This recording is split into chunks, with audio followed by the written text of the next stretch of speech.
यहाँ पे बस बच्चे ने जो जिस भी बच्चे ने क्वेश्चन शेयर किया था उसने इतना ही लिखा था कि रिजल्टेंट वेक्टर कोई पूछ रहा था। तो इस क्वेश्चन से लेके मैंने आपके लिए एक अच्छी सी इन्फॉर्मेशन इस वीडियो में शेयर करने जा रहा हूँ। वो ये है कि हम जो दो वेक्टर्स के दरमियान जो एंगल होता है वो कौन सा लें। अब काफ़ी बच्चे क्या करते हैं, लेट से इसका जो मैग्नीट्यूड है वो 5 न्यूटन है, लेट से 5 न्यूटन इस डायरेक्शन में लग रहा है, और जो आपका मतलब ये वाला फोर्स जो है वो 3 न्यूटन, लेट से 3 न्यूटन फोर्स जो है वो इस डायरेक्शन में लग रहा है। तो बच्चे क्या करेंगे, अच्छा इसको भी 5 न्यूटन अगर कर लो तो कर लो, लेकिन अभी के लिए मैं 3 न्यूटन ही कर रहा। तो काफ़ी बच्चे क्या करेंगे, इनके रिजल्टेंट फाइंड करने के लिए डायरेक्ट कर देंगे कि लगाओ cosine formula, resultant is equal to under root of a square, मतलब लेट से 5 का स्क्वायर 25 प्लस 3 का स्क्वायर जो कि 9 है, plus 2ab 2 times of 5 into 30, 2 times of 5 into 30। सो यहाँ से क्या करेंगे, रिजल्टेंट देखिए 5 का स्क्वायर प्लस 3 का स्क्वायर 9 प्लस 2, फार्मूला में होता है 2ab cos थीटा, 2 इंटू ए 3 है, 3 वेक्टर, बी 5 वेक्टर है, cos theta cos of 120 cos of 120 degree. ठीक है, तो सारे बच्चे क्या करेंगे, अच्छा इसको ऐड कर दो, अंदर जो है ये वाले क्वांटिटी जो है 25 प्लस 9 इज इक्वल टू 34 होता है, 34 ये cos 120 जो होता है वो माइनस 1/2 के होता है बराबर, वो 2 ये वाले 2 कैंसिल हो जाएंगे, बाकी 3 टाइम्स ऑफ 15 जो है हमारे पास पीछे रह जाएगा, 3 टाइम्स ऑफ 5 सॉरी। ठीक है, और वो जो इसमें से सेपरेट कर देंगे 34 minus 15 will be our answer, जो भी आए आंसर। लेकिन ये गलत है। अब ऐसा क्यों गलत हुआ, क्योंकि हम जब cos थीटा वाला ये जो कोसाइन ला फार्मूला लगाते हैं ये तब यूज़ होता है, या इसमें जो एंगल यूज़ हो रहा होता है इधर cos थीटा, वो कोई आम सा एंगल नहीं होता, वो दो वेक्टर्स के दरमियान वाला एंगल होता है। बट जो ये वाला अब सारे बच्चों के जहन में यही सवाल आ रहा होगा, तो ये भी तो एंगल बिटवीन टू वेक्टर्स है, लेकिन ये एंगल बिटवीन टू वेक्टर्स नहीं है।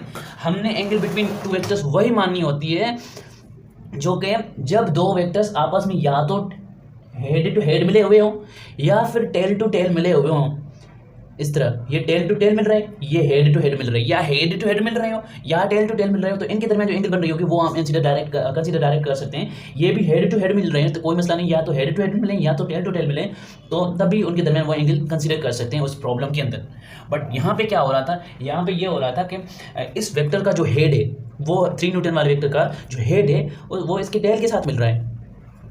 तो ये तो गलत बात हुई ना, मतलब इनके दरमियान वाली एंगल हुई नहीं। हमने क्या कहा कि angle between two vectors is what, it is when the vectors are connected head to head or tail to tell.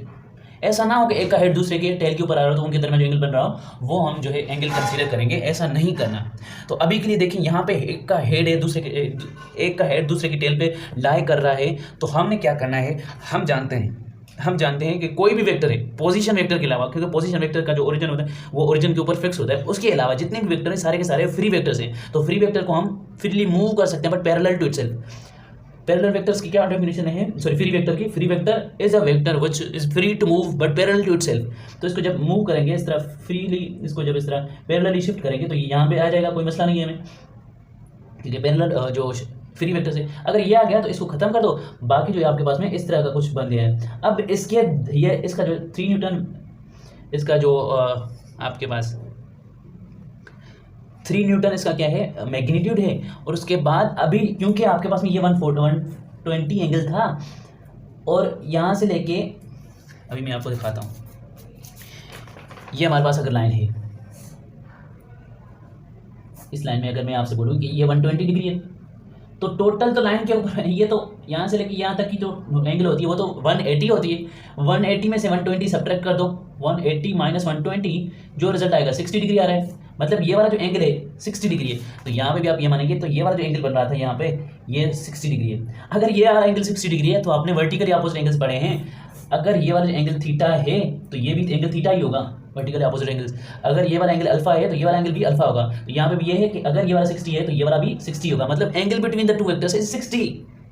Alright, तो angle between two vectors is 60। तो अब हम इसके हिसाब से 60 को कंसीडर करके इसका रिजल्टेंट का मैग्नीट्यूड निकालेंगे। 5 का स्क्वायर 25, ए स्क्वायर प्लस 2 ए स्क्वायर प्लस बी स्क्वायर का मतलब 3 का square 9 plus 2 into A 3 into 5 into cos of 60 जो कि 1/2 के बराबर होता है, 2 में कैंसिल। अब की बार इनको ऐड करेंगे तो 34 प्लस ये 3 times of 15, 3 times of 5 is actually 15, ये बनता है आपके पास में 49 का जो रूट होता है और जो स्क्वायर रूट होता है वो होता है 7 के बराबर। तो इसका मैग्नीट्यूड क्या था 7। ऑलराइट, समझ में आ गई बात। एक और चीज़ होती है कि यहाँ पे अगर मैं आपके साथ में डिस्कस करना चाहूँ, ये जो होते हैं ना, अगर ये हमारे पास इस तरह का कुछ बना हुआ हो, ऊपर नॉर्थ लिखते हैं और ये नीचे साउथ लिखते हैं, ईस्ट और वेस्ट इस तरह लिखते हैं। अगर आपके पास में कहीं भी वेक्टर लाई कर रहा है और यहाँ पे लेट से 30 डिग्री है, तो इस वाले वेक्टर को एक्चुअली पढ़ेंगे कैसे?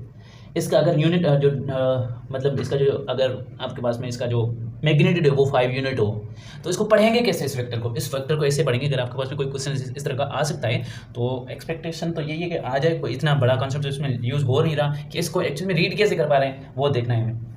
इस तरह हमने लिख लिया, ऐसा लिख लिया, तो इस वेक्टर को हमने पढ़ना कैसा है कि 5 न्यूटन ईस्ट ऑफ वेस्ट, इसको बोलेंगे ये 5 newton east of west, sorry 5 metre east of north, जिसके साथ में एंगल होती है, नॉर्थ के साथ में एंगल 30 डिग्री बना रहे, 30 डिग्री, इसको बोलेंगे 30 degree 5 newton east of north. 30 degree के ऊपर 5 न्यूटन ऐसे एक्ट कर रहा है, जिसके साथ ये ऑफ लगाएंगे, ऑफ नॉर्थ ऑफ ईस्ट इस तरह होगा, जिसके साथ ऑफ होगा और पीछे होगा तो उसके साथ में एंगल होती है। ऑफ नॉर्थ लगाए तो नॉर्थ के साथ जो है ये एंगल 30 डिग्री है। तो इसको और किस तरह से पढ़ सकते हैं, क्योंकि हमें पता है ये टोटल 90 डिग्री है और ये 60 डिग्री है, तो इसको इस तरह भी पढ़ सकते हैं कि 60 degree 5 Newton 60 degree north of east.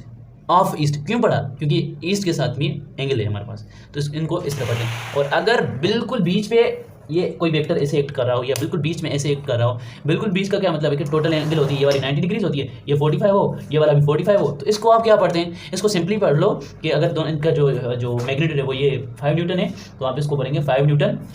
अगर ये वाला वेक्टर की बात कर रहे हो तो इसको क्या बोलेंगे? 5 न्यूटन ईस्ट साउथ, मतलब ईस्ट साउथ, ऑफ नहीं बोलेंगे क्योंकि दोनों का इक्वल ऐसा जाएगा, जितना उस साइड जाएगा इतना इस साइड को आ रहा है, इसलिए 5 न्यूटन ईस्ट साउथ या 5 न्यूटन साउथ ईस्ट इस तरह इसको पढ़ लेते हैं। ठीक है, और क्या आ सकता है? अब ये वाला पेज भी मैंने आपके साथ में डिस्कस कर लिया है, तो अभी और क्वेश्चन की तरफ चलते हैं।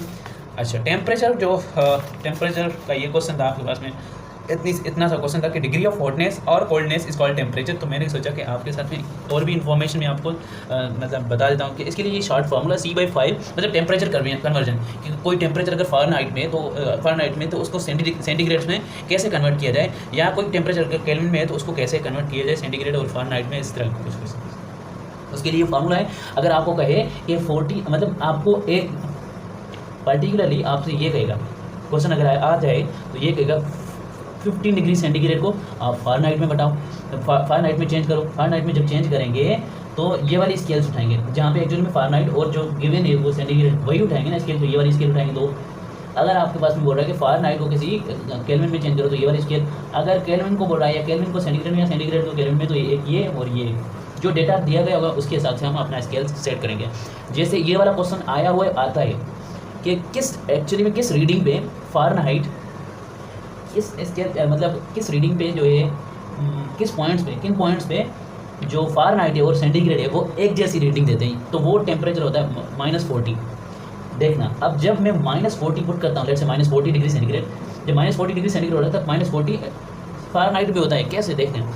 मैंने यहाँ पे ये जो सेंटीग्रेड की जगह लिख दिया ना कि अच्छा मैं मान लेता हूँ कि मेरे पास -40 डिग्री सेंटीग्रेड है, तो 5 तो वैसे ही फार्मूला का है, और यहाँ पे F-32 लिखा हुआ है डिवाइडेड बाई 9, क्रॉस मल्टीप्लाई कर दो। पहले तो इसके ऊपर टेबल जा रहा है 8 बन रहा है, जब ये इसके साथ मल्टीप्लाई होगा तो 9 × 8 will be equal to -72, -72 is equal to F-32, F minus का 32 साइड आ जाएगा तो प्लस का 32 हो जाएगा, तो F will be equal to -72 + 32 will be equal to, Fahrenheit में भी टेम्परेचर सेम ही आया 40 फ़ारेनहाइट, तो ये -40 में जो है दोनों सेम रीडिंग देते हैं फ़ारेनहाइट और सेल्सियस स्केल। ये इंपॉर्टेंट सा क्वेश्चन है कि अजीब सी मतलब एक और आया हुआ क्वेश्चन है, पास्ट पेपर्स में भी है, तो मैंने सोचा आपके साथ में शेयर कर दूँ। इसके बाद इससे रिलेटेड जूल्स लॉ होता है।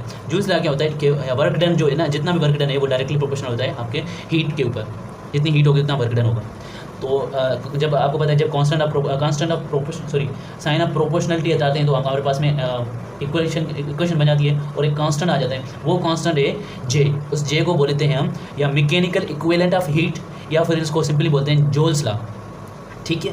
और जूल्स ना, अच्छा एक और इन्फॉर्मेशन कि 1 कैलोरी जो है वो 4.18 जूल्स के बराबर होता है, और 1 BTU जो होता है वो 252.4 कैलोरीज के बराबर होता है। तो 1 BTU में कितने जूल्स हुए, एक्चुअली में इस वाली क्वांटिटी को और इस वाली क्वांटिटी को मल्टीप्लाई करेंगे, क्योंकि एक कैलोरी में 4 जूल्स होते हैं, तो 4.0 जूल्स इनको मल्टीप्लाई करेंगे आपस में, तो आपके पास में ये रिजल्ट आ रहा होगा। तो 1 BTU जो है मतलब ये वाले जो सारे यूनिट्स लिखे हैं ये यहाँ पे फुट पाउंड पर सेकंड है, ये सारे के सारे यूनिट्स जो मतलब जूल के जैसे हैं, मतलब हीट के यूनिट्स हैं, एनर्जी के यूनिट्स कह सकते हो आप।